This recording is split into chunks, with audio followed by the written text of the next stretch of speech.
ಇಲ್ಲಿ ಇಷ್ಟು ಜನ ದೊಡ್ಡವರಿದ್ದಾರೆ, ಚಿಕ್ಕ ಹುಡುಗಿ ನೀನ್ ಯಾಕೆ ಸಲಹೆ ಕೊಡ್ತಿದ್ಯಾ? ಕೊಂಬಂದಿದ್ಯಾ? ನಿನ್ಗೆ ಬುದ್ಧಿ ಇದ್ಯಾ ಇಲ್ವಾ? ನಮ್ಮಮ್ಮ ಏನ್ ಮಾಡ್ಬೇಕು ಅಂತ ನೀನ್ ಹೇಳೋ ಅವಶ್ಯಕತೆ ಇಲ್ಲ.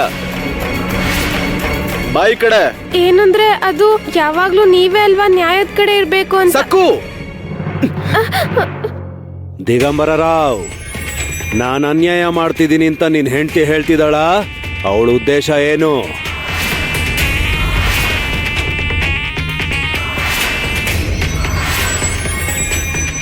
ತಾನೇ ಮಹಾಬುದ್ಧಿವಂತೆ ಅಂತ ನಿನ್ ಹೆಂಡತಿ ಭ್ರಮೇಲಿದ್ದಾಳೆ. ಅವಳ ಸೊಕ್ಕನ್ನ ನಾನು ಅಡಗಿಸ್ತೀನಿ.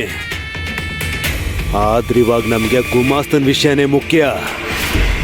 ಈ ಸಂಚಿಗೆ ಸೂತ್ರಧಾರಿ ಇವನೇ ಅಂತ ಸಾಬೀತಾಗೋಯ್ತು. ಆದ್ರೆ ಈ ಸಂಚಲ್ಲಿ ಇನ್ನು ಯಾರ್ಯಾರಿದ್ದಾರೆ ಅಂತ ತಿಳ್ಕೋಬೇಕು.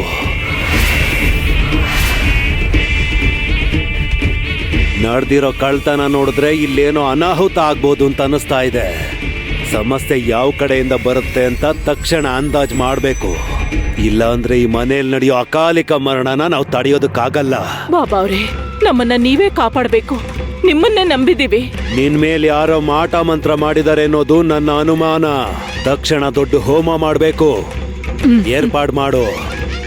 ನೀವೆಲ್ರೂ ಎಚ್ಚರಿಕೆಯಿಂದ ಇರಿ. ಭೈರವ, ಈ ಗುಮಾಸ್ತನ ಆಶ್ರಮ ಕರ್ಕೊಂಡು ಹೋಗು. ಮಹಾಕಾಳನ್ ಮುಂದೆ ನಿಲ್ಸಿದ್ರೆ ನಿಜ ಕಕ್ತಾನೆ. ಕರ್ಕೊಂಡು ಹೋಗು.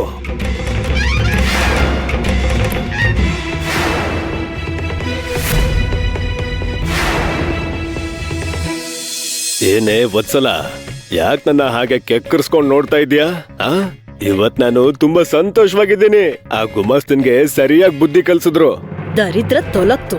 ಈ ಮನೆಗೆ ಹಿಡ್ದಿದ್ ಪೀಡೆ ದೂರ ಹೋಯ್ತು. ನಮ್ಗೇನ್ ಲಾಭ ಅಂತ ಯೋಚನೆ ಮಾಡಿ. ಏನ್ ಯೋಚಿಸ್ಬೇಕು?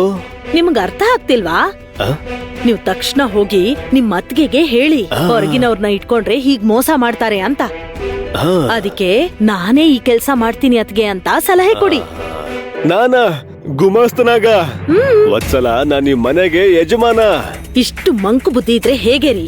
ನೀವೇನಾದ್ರೂ ಗುಮಾಸ್ತ ಆದ್ರೆ ಆರ್ಥಿಕ ವ್ಯವಹಾರಗಳ ವಿಷಯಗಳೆಲ್ಲ ಗೊತ್ತಾಗತ್ತೆ. ಅಷ್ಟೇ ಅಲ್ಲ, ನಿಮ್ಮ ಅತ್ತಿಗೆ ಹತ್ರ ಎಷ್ಟು ದುಡ್ಡಿದೆ, ಎಷ್ಟು ಬಂಗಾರ ಇದೆ, ಇವೆಲ್ಲ ಗೊತ್ತಾಗತ್ತೆ. ಇನ್ನು ಪೆಟ್ಟಿಗೆ ಬೀಗದ ಕೈ ನಿಮ್ಮ ಹತ್ರನೇ ಇರುತ್ತೆ ರೀ. ಹೌದಲ್ವಾ? ಅದಕ್ಕೆ ಗುಮಾಸ್ತ ಆಗಿ ಸೇರ್ಕೊಳ್ಳಿ ಅಂತಿರೋದು. ಆ ಮಾಟಗಾತಿ ಯಾವತ್ತಾದ್ರೂ ಖರ್ಚು ಲೆಕ್ಕಗಳ ಬಗ್ಗೆ ನಮ್ಗೆ ಹೇಳಿದಾಳ? ನೀವು ಗುಮಾಸ್ತ ಆದ್ರೆ ಅವಳಿಗಿಂತ ಮುಂಚೆನೆ ಗೊತ್ತಾಗ್ಬಿಡುತ್ತೆ. ಅದ್ಭುತವಾದ ಅವಕಾಶ.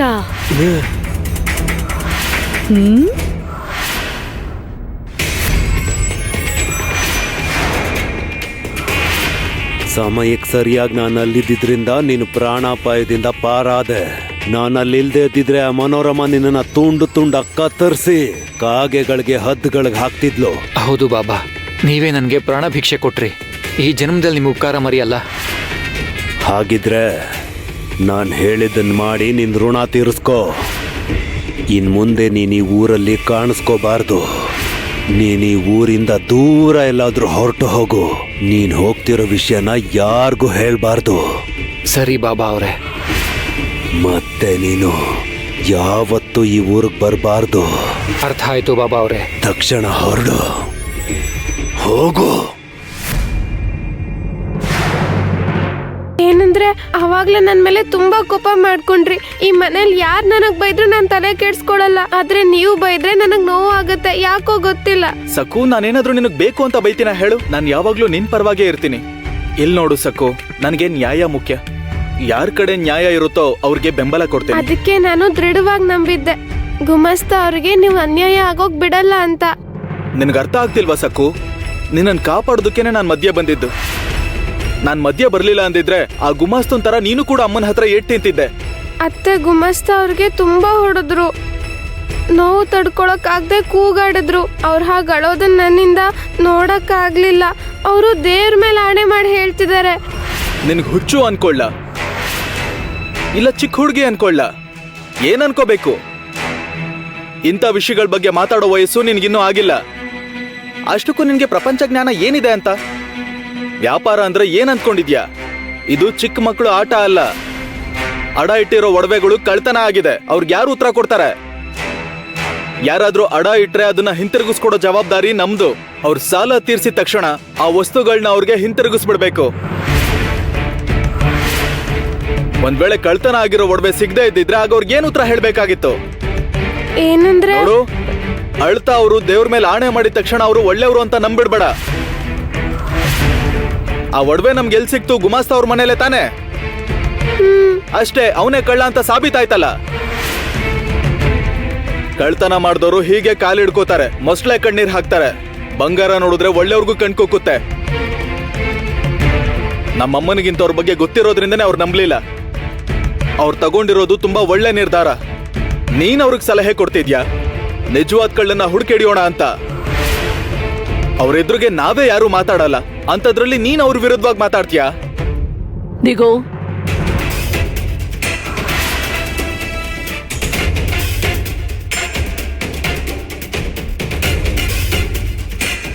ತುಂಬಾ ದೊಡ್ಡ ಸಮಸ್ಯೆ ನಮ್ಮ ಮನೆನ ಸುತ್ತುವರೆದಿದೆ. ನೀನಿಲ್ಲಿ ಈ ದಡ್ಡಿ ಜೊತೆ ಮಾತಾಡ್ತಿದ್ಯಾ? ಇದು ಕಾಲಹರಣ ಮಾಡೋ ಸಮಯ ಅಲ್ಲ. ಇವಳಿಗೆ ಚಿಕ್ಕವರು ದೊಡ್ಡವರು ವ್ಯತ್ಯಾಸ ಗೊತ್ತಿಲ್ಲ, ಯಾರ ಹತ್ರ ಹೇಗ್ ಮಾತಾಡ್ಬೇಕೋ ಗೊತ್ತಿಲ್ಲ, ವಿವೇಚನೆ ಇಲ್ದೆ ನಡ್ಕೋತಿದ್ದಾಳೆ. ಅಮ್ಮ, ಅವಳು ಮಾಡಿರೋ ತಪ್ಪು ಏನು ಅಂತ ಅವಳಿಗೆ ಅರ್ಥ ಮಾಡಿಸ್ತಿದ್ದೆ ಅಮ್ಮ. ಯಾರಿಗೆ? ಇವಳಿಗೆ ಅರ್ಥ ಮಾಡಿಸ್ತಿದ್ಯಾ ನೀನು? ಇವಳ ಜೊತೆ ಮಾತಾಡೋದು ಆ ಗೋಡೆ ಜೊತೆ ಮಾತಾಡೋದು ಎರಡೂ ಒಂದೇ ದಿಗು. ಬಾಬಾ ಅವ್ರನ್ನ ಬಿಟ್ಟು ಆ ಗುಮಾಸ್ತನ್ ಸಮರ್ಥಿಸ್ತಿದ್ದಾಳೆ. ಇವಳಿಗೆ ಬುದ್ಧಿ ಅನ್ನೋದೇ ಇಲ್ಲ. ಬಾ ದಿಗು, ಇವಳ ಜೊತೆ ಮಾತಾಡಿ ಸಮಯ ವ್ಯರ್ಥ ಮಾಡ್ಬೇಡ. ಬಾ.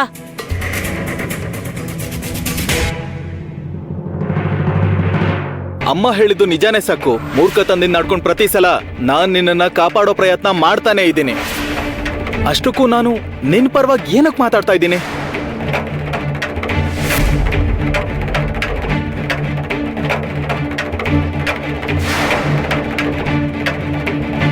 ದಿಗು, ಯಾವಾಗ ಯಾವುದಕ್ಕೆ ಪ್ರಾಮುಖ್ಯತೆ ಕೊಡಬೇಕು ಅಂತ ನೀನ್ ತಿಳ್ಕೊಂಡ್ರೆ ಒಳ್ಳೇದು.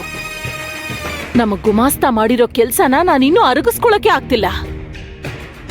ಹೇಗೂ ಒಡವೆ ಹಿಂತಿರುಗಿ ಸಿಕ್ತು. ಈಗ ಯಾರನ್ನ ಕೆಲ್ಸಕ್ಕಿಟ್ಕೋಬೇಕು? ಬುದ್ಧಿವಂತ ಆಗಿರ್ಬೇಕು, ನಂಬಿಕಸ್ಥ ಆಗಿರ್ಬೇಕು. ಗುಮಾಸ್ತ ಇಲ್ಲದ ವ್ಯಾಪಾರ ಎತ್ತುಗಳಿಲ್ಲದ ಬಂಡಿ ಥರ ಆಗತ್ತೆ. ಹೌದಮ್ಮ, ತಕ್ಷಣ ನಾವು ನಂಬಿಕಸ್ಥ ಗುಮಾಸ್ತನ್ ಹುಡುಕ್ಬೇಕು. ನಾವೀಗ ತುಂಬಾ ಹುಷಾರಾಗಿರ್ಬೇಕು. ಹೌದು, ಅದೇನಂದ್ರೆ ಅಕ್ಕ, ಕೆಲ್ಸಕ್ಕೆ ಹೊರಗಿನವ್ರನ್ನ ಯಾರನ್ನಾದ್ರೂ ಇಟ್ಕೊಂಡ್ರೆ ಹೀಗೇನೆ ದ್ರೋಹ ಮಾಡ್ತಾರೆ. ಹೌದು. ನನಗ್ ನಂಬೋಕೆ ಆಗ್ತಿಲ್ಲ. ಎಷ್ಟು ಜವಾಬ್ದಾರಿ. ಹೇಳಿ, ಏನ್ ಮಾಡೋಣ?